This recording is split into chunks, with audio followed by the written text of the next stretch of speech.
Hello again, everybody. Welcome to the Peninsulas. It's my turn again to be posting a video, and the major project in this video today will be just mulching my fruit trees, which maybe isn't overly exciting, but it's an important step before the cold weather really hits. As you can see, the temperature difference is quite large still between here and Michigan. But we're kind of enjoying the last of our warm weather here as the days get shorter, and fall is going to end up giving way to winter a lot sooner than usually we're prepared for. So as a part of that, we just try to be ready when it hits and use our excess hay and things wisely around the plants. The good news is when you have animals, there's always an excess of hay. So as the grass starts to slow down and stop growing, the horses do not have as much to eat in their individual pastures. So what I've been doing is letting Hank, which is this red guy here, into both pastures during the day so that he can pick around and find some extra things to eat. As you can see, he was quite ready to get into that new pasture. He thinks whatever Maverick, my other horse, has is better. And then Maverick gets out at night. They swap days and nights, so they both get plenty to eat.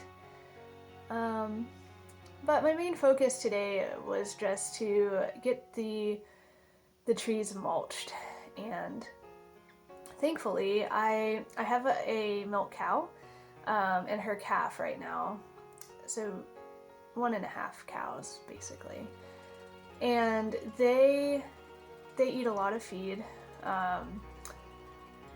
But I have a round bale for her in the pen at all times, just so that she always has something to munch on. And it works out because after, usually a bale will last her about a month, but when cold weather hits, it does not last that long. It lasts maybe 2 weeks, maybe 2.5 weeks.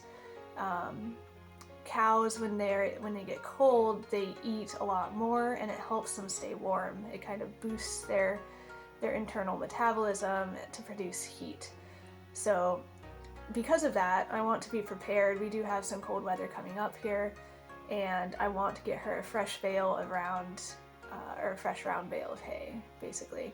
She also gets flakes of Timothy hay and alfalfa hay every day, and then she eats 21 pounds of feed per day. If any of you guys are wondering how much it takes to feed one cow, it takes a lot. But because of that, whenever you can see here in the video, well, there's that little calf running around. He's a little stinker for sure. But the round bales go in these hay feeders, these big round metal structures that keep the cows from trampling the hay so much and wasting a lot of it. But when they get down to the bottom, as you can see here, there is still a lot of wastage. And once they kind of step on it or it gets rained on a lot, they really don't want to eat it. And at that point, I don't blame them. I try to get them a fresh bale before they go any days without eating it. So it's kind of a balancing act. You kind of just have to keep an eye on it and see, is it still palatable? Are they still munching on it? Or is it just too old or too trampled on and they need something new? So it's always fun to have the little calf there. He's always up into shenanigans whenever I get into the field. I would say he's a really sweet boy, but I don't know because he wants nothing to do with me.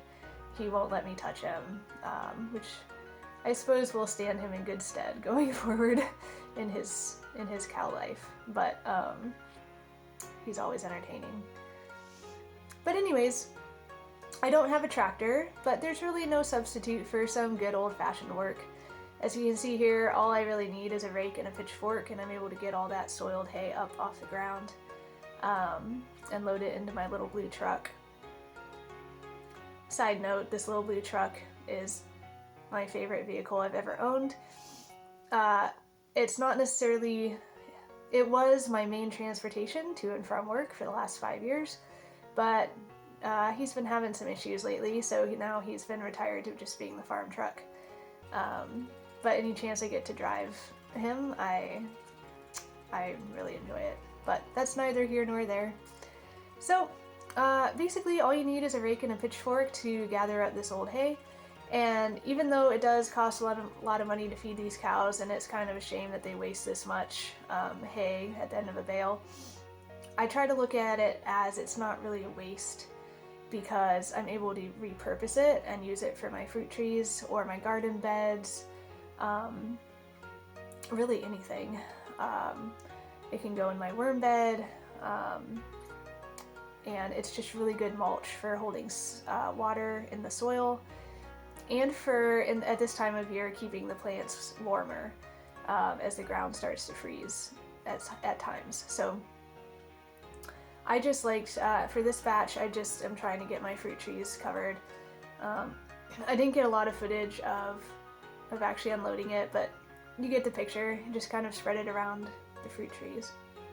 Interesting note, if you do have fruit trees, it's important not to get the hay and mulch right up next to the base of the tree, because the base of the tree likes to breathe and doesn't like to be constantly moist. So just a side note for you guys.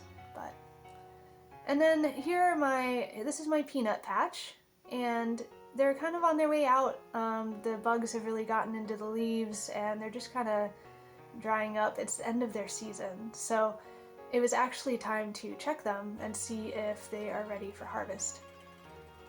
This is my second time growing peanuts. The first time the crows got a lot of them. The crows like to dig these guys up, but we ended up with a fairly decent crop, and so this is the first time I planted peanuts in this location. But I was very pleased with, this is just one plant that you're looking at here, and look at all those peanuts. I was very pleased with that. So in the next few days here, I'm going to have to pull up all those plants and store the peanuts so that they can dry. If you've never done peanuts before, or if you're in a place where you can do peanuts, you can pull them off the plant like I'm doing here and set them out to dry in a cool undrafty spot, not drafty spot.